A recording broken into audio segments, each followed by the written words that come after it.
President, Congress, Sarah Woolley, General Secretary of the Bakers Food and Allied Workers Union, speaking in support of both Composite 12 and Motion 36, so I'm squashing 6 minutes into 3.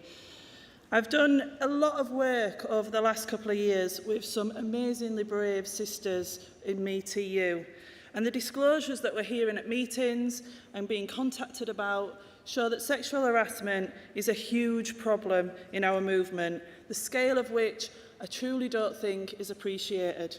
It is simply no good saying our movement reflects society and therefore it is expected there will be sexual harassment and violence within it. Our movement should be better. It should be the beacon that society thrives to be. There should be no racism, no homophobia, no transphobia, no sexual harassment and violence in our movement at all. And those who feel it's okay to act those ways towards other people within it have absolutely no place in our trade union movement because they are not trade unionists. How do we hold employers accountable for their lack of action when we are acting quickly enough ourselves?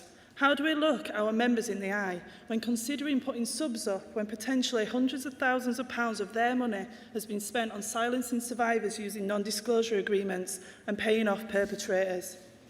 All unions, not just the TUC, should be have a standing tabled agenda item on its national executive committees that talks about sexual harassment and what is being done to tackle it. Congress, we need a culture change.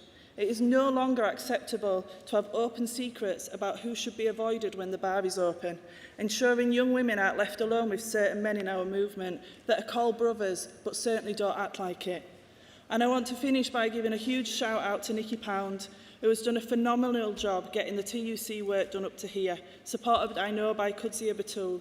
But the culture hasn't changed, Congress, so the work isn't done.